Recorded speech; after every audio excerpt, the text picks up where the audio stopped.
Pemirsa, kali ini tim Java 1 berada di Amarta Hills Hotel dan Resorts Kota Batu. Kita akan meliput acara yang diselenggarakan oleh Yayasan SIP Indonesia dan Lingkar Sosial Indonesia yang dihadiri oleh Komnas Nasional Disabilitas Republik Indonesia. Ada apa saja acaranya? Mari ikuti saya.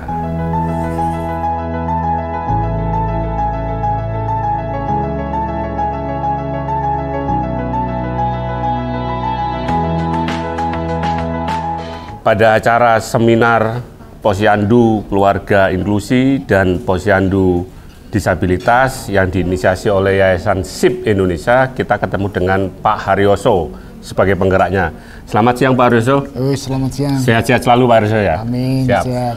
Pak Haryoso, dari Yayasan SIP Indonesia sendiri, niat awalnya untuk menginisiasi kegiatan ini apa Pak? Sebenarnya sederhana saja, karena kalau kita, sebenarnya kan kami itu biasa melakukan proses pendampingan di masyarakat desa, terutama di masyarakat remote area yang jauh dari akses. Salah satunya adalah akses layanan kesehatan. Jadi sebenarnya inisiasi terkait dengan Posyandu Keluarga Inklusi itu adalah bagaimana mendekatkan akses layanan yang selama ini tidak semua orang mendapatkan hak yang sama. Oke, ya. Jadi memang Posyandu itu kan unit layanan akses kesehatan masyarakat terkecil, Pak ya? Iya, betul. Oke, jadi Pak tadi disampaikan juga bahwa pada acara ini akan dihasilkan modul atau buku panduan. Ya. Apa itu, Pak? Jadi buku panduan itu kan sebenarnya hanya inisiasi kami, karena kalau bicara tentang Posyandu itu kan sebenarnya sudah diinisiasi oleh pemerintah. Betul. Sudah cukup lama, kemudian ada juga yang kita kenal dengan Posyandu Keluarga yang diinisiasi oleh pemerintah yang ada di Nusa Tenggara Barat, yang itu kemudian sudah didiseminasikan di seluruh wilayah di Provinsi Nusa Tenggara Barat. Nah, kami mencoba mentransformasikan, meningkatkan kualitas layanan dari Posyandu Keluarga menjadi Posyandu Keluarga Inklusi. Nah, karena ini sesuatu yang baru, walaupun titik tekan layanannya, kelompok sasarannya itu sama, tapi kemudian karena ada pendekatan inklusinya, ini yang kemudian harus ada semacam acuan atau panduan, yang itu kemudian kita coba inisiasi membuat panduan bukunya, yang akan ditujukan kepada kader kesehatan sebagai pelaksana layanan Posyandu Keluarga Inklusi, demikian juga tenaga kesehatan yang akan melakukan proses pendampingan layanan. Oke, artinya buku panduan atau modul ini akan disebarkan ke seluruh Indonesia, begitu Pak? Harapannya begitu, maka momentum di Batu Malang ini sebagai satu momentum kita bersama. Pertama itu memperkenalkan tentang Posyandu dalam pendekatan inklusi, baik itu keluarga maupun disabilitas, dan kemudian harapan kita bersama dari momentum pertemuan atau diseminasi melalui seminar ini, kita bisa mengkampanyekan tidak hanya pada layanan kesehatannya, tapi juga panduan atau acuan yang akan dijadikan pegangan di dalam melakukan layanan kesehatan. Siap. Yayasan SIP Indonesia sendiri punya target kapan modul ini harus selesai gitu Pak? Sebenarnya modul panduan pelaksanaan Posyandu Keluarga ini sebenarnya sudah selesai. Sebenarnya kan forum seminar ini adalah dalam kerangka mendiseminasikan, memperkenalkan, kemudian kita mengharapkan ada input, masukan, maka kemudian selain narasumber kami dan Linsos, kemudian kami juga mengundang penanggap yang kita anggap sebagai orang yang expert di bidangnya untuk mengkritisi terkait dengan isi dari buku itu. Kemudian kita juga mengundang pemangku kepentingan yang lain dari Kemenkes, BKKBN, kemudian Dinas Sosial, Dinas Kesehatan, kemudian KND, demikian juga kader-kader kesehatan dan puskesmas. Harapan kita bersama dalam forum ini ada semacam input-input yang diberikan dalam kerangka bagaimana menyempurnakan dari panduan pelaksanaan Posyandu Keluarga ini menjadi lebih baik. Siap. Jadi artinya kalau nanti panduan atau modul ini sudah selesai dan itu bisa diakses gratis gitu Pak ya? Semuanya akan bisa melakukan dan kita akan coba sebarluaskan. Tidak hanya di Malang, tidak hanya di wilayah dampingan kami di Sulawesi maupun di Lombok, tapi juga di disebarkan ya Pak. Jadi mungkin nanti bisa di-download begitu ya melalui official website-nya di Yayasan SIP Indonesia, begitu Pak ya. Pak, ini tujuannya sangat mulia sekali. Kami dari tim Java 1 mendoakan sukses, dan ini memang harus digas Pak, digaspol luar biasa. Karena memang posyandu disabilitas itu layanan dasar seperti yang dengan sampaikan tadi. Terima kasih Pak. Sukses selalu, sehat-sehat, siap, semangat. Kita ketemu lagi sama Mas Ken dari Linsos. Selamat siang Mas Ken. Selamat siang. Mas Ken, pada acara ini, acara seminar posyandu keluarga inklusi dan posyandu disabilitas ini, salah satunya adalah di launching gitu ya, atau dikenalkan buku panduan posyandu inklusi. Posyandu keluarga inklusi dan posyandu disabilitas. Ada 2 modul. Ada 2 modul ya? Modulnya itu bagaimana Mas Ken? Coba dijelaskan isi dari modul itu apa aja? Jadi ada 2 modul. Modul posyandu keluarga inklusi itu dari Yayasan SIP Indonesia yang memang dia mengembangkan posyandu keluarga inklusi di daerah Lombok dan Sulawesi. Kemudian dari Linsos ini mengembangkan posyandu disabilitas dan mengeluarkan modul namanya petunjuk pelaksanaan untuk posyandu disabilitas itu sendiri. Siap. Yang mana khususnya di dalam buku petunjuk posyandu disabilitas ini tujuannya untuk memudahkan replikasi atau pengembangan posyandu ini di tempat-tempat lainnya. Bagi posyandu yang ada di seluruh Indonesia, kalau ingin mendapatkan modul itu bagaimana? Kalau download di mana atau mendapatkannya menghubungi siapa Mas Ken? Jadi buku itu belum selesai. Buku itu belum selesai? Karena hari ini adalah diseminasi. Diseminasi artinya penguatan supaya buku ini mendapatkan masukan dari berbagai pihak, dari berbagai ahli, juga dari berbagai pemangku kepentingan. Maka pada hari ini kita kan juga menghadirkan selain dari Kementerian Kesehatan, ada dari BKKBN, ada Komisi Nasional Disabilitas RI, dan juga dari para pelaku pegiat posyandu disabilitas ataupun posyandu keluarga inklusi. Targetnya kapan buku ini bisa diselesaikan dan disebarkan gitu Mas Ken? Tentunya kalau bicara tahun ya tahun 2024. Tahun 2024 ya, tahun depan. Karena ini kita juga akan masih mengadakan penelitian dan juga penambahan-penambahan dari berbagai masukan yang tadi sudah diberikan oleh para penanggap. Tadi dalam live streaming juga ternyata peminatnya banyak Mas Ken, bukan hanya dari Indonesia, ada juga dari Malaysia dan dari Amerika. Mas Ken, ini artinya buku ini kan sangat dinanti begitu ya. Harapannya nanti bagaimana mekanisme penyebarannya Mas Ken? Jadi yang pertama tentu kita akan melengkapi dulu, menyempurnakan dulu sesuai dengan standar atau kesepakatan oleh teman-teman yang kita undang pada hari ini.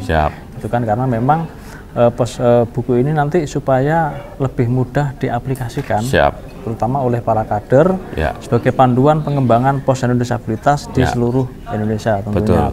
Nah, untuk penyebaran tentunya yang pertama kita akan koordinasi dulu dengan pemangku kepentingan atau kebijakannya, yaitu Kementerian Kesehatan. Yang kemudian tentunya buku ini juga harus, karena ini buku ini sifatnya sosial dan untuk kemaslahatan masyarakat, ini tentu bisa di-download di aplikasi-aplikasi ataupun situs-situs yang itu resmi, sehingga official resmi sehingga pengembangan posyandu disabilitas ini ataupun posyandu keluarga inklusi ini akan lebih mudah diterapkan di seluruh tempat sesuai dengan kearifan lokal yang ada. Terima kasih Mas Ken, luar biasa acaranya, sukses selalu. Terima kasih. Terima kasih. Pemirsa, kita ketemu dengan Pak Deka Kurniawan. Beliau adalah salah satu anggota Komnas Disabilitas Republik Indonesia yang jauh-jauh datang dari Jakarta ke Kota Batu ini untuk acara seminar posyandu keluarga inklusi dan posyandu disabilitas. Kita akan tanya kepada beliau. Selamat siang Pak Deka. Selamat siang. Sehat selalu Pak ya? Alhamdulillah sehat sekali.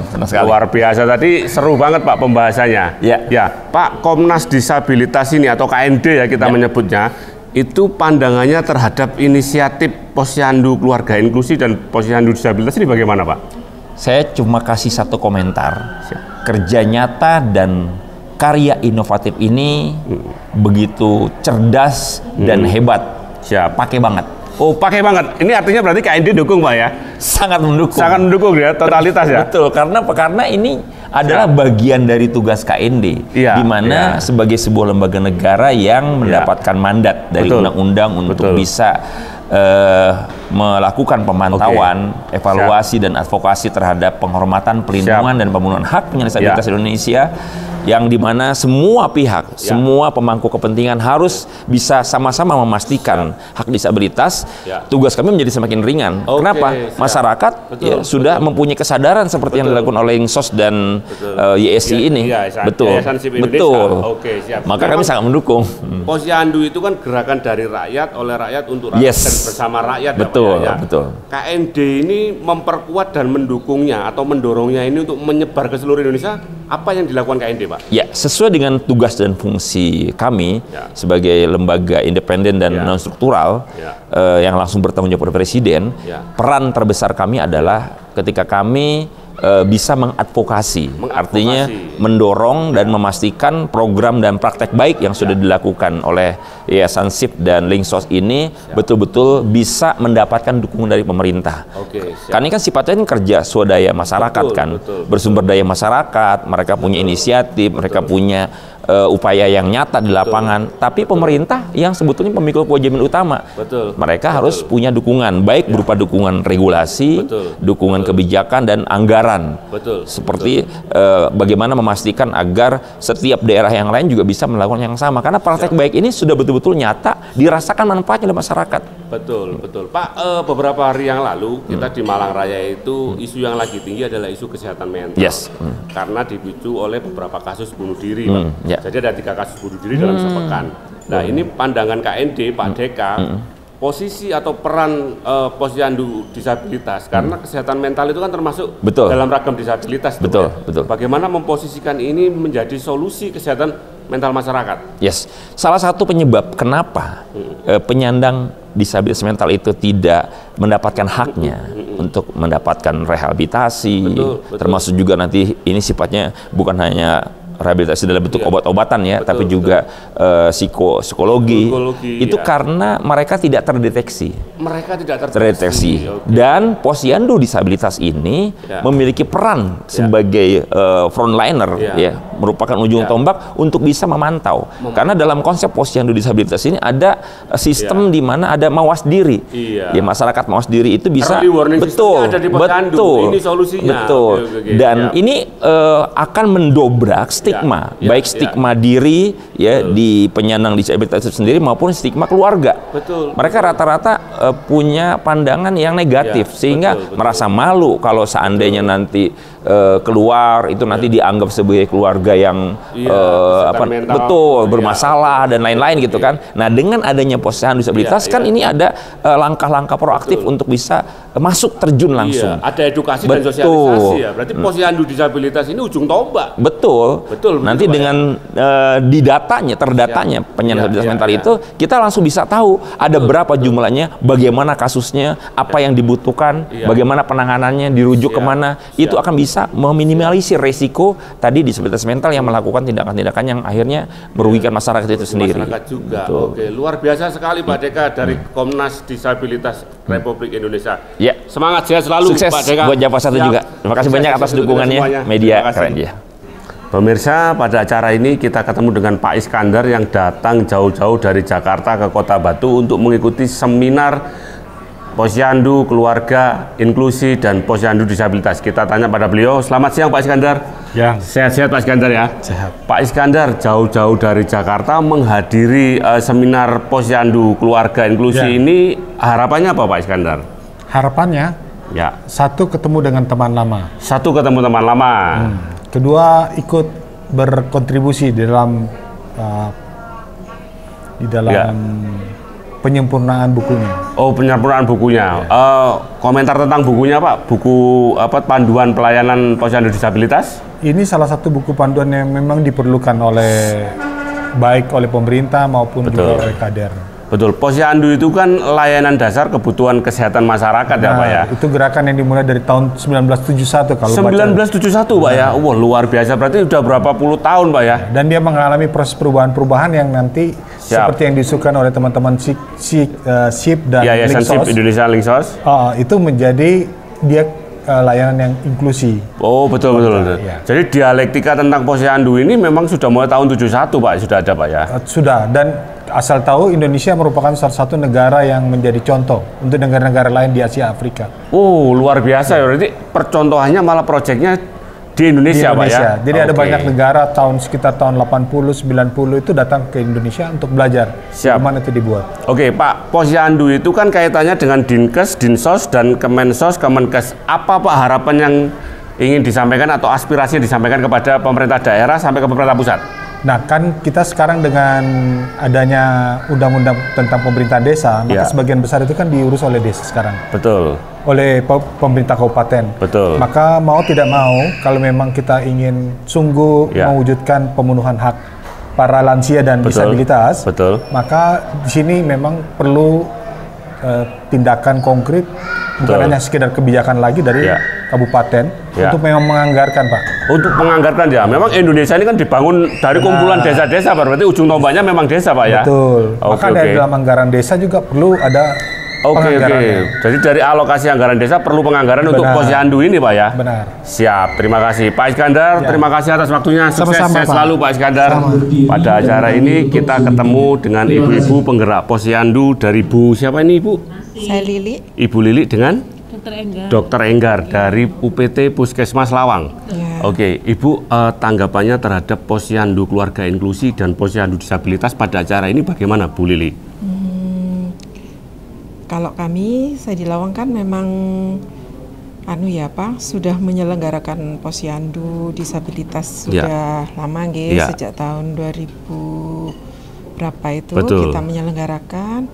Jadi kalau dalam acara ini saya sangat setuju sekali, Pak. Siap. Posyandu Lawang, Puskesmas Lawang yang pertama, Bu ya, kalau tidak salah. Benar, ya. Betul ya, apresiasinya ya. Pertama di Indonesia ya. Benar. Oke, harapannya ke depan Ibu bagaimana pengembangannya untuk posyandu disabilitas ini, Ibu? Harapan kami untuk posyandu disabilitas ini bisa tidak hanya di Lawang saja, dan juga pelayanannya untuk lebih ditingkatkan. Pelayanannya ditingkatkan, oke. Terhadap masyarakat, partisipasinya apa himbauannya kepada masyarakat, Ibu? Untuk partisipasinya masyarakat, kita harus namanya juga disabilitas, mereka juga butuh untuk pelayanan, dukungan seperti kita pada umumnya. Oke. Kepada Bu Enggar, mungkin Bu Enggar, hambatan terbesarnya apa kalau di posyandu disabilitas ini? Kalau yang sudah kita kerjakan selama ini, nomor satu memang seperti yang sudah disampaikan, mobilitas. Yang pertama. Kemudian yang kedua itu adalah permasalahan hadirnya fisioterapi. Jadi selama ini yang sudah datang itu hanya fisioterapis, tapi untuk masing-masing disabilitas ini belum pernah ada yang berkonsultasi dengan dokter spesialis fisioterapi begitu. Kemarin yang sudah dikerjakan dengan Dinas Kesehatan adalah sudah disampaikan bahwa mungkin untuk perencanaan tahun depan akan diadakan kerjasama dengan rumah sakit. Dalam hal ini di Kabupaten Malang kemungkinan ada RSUD Kanjuruhan dan RSUD Lawang untuk mengalokasikan dokter spesialis fisioterapinya bisa datang ke posyandu disabilitas. Terima kasih Dokter Enggar, terima kasih Bu Lili, terima kasih Mbak. Pemirsa, demikian tadi acara seminar posyandu keluarga inklusi dan posyandu disabilitas di Hotel Amarta Hills and Resorts. Acara yang luar biasa, semoga sukses untuk Yayasan SIP Indonesia dan Lingkar Sosial Indonesia. Mbak, terima kasih.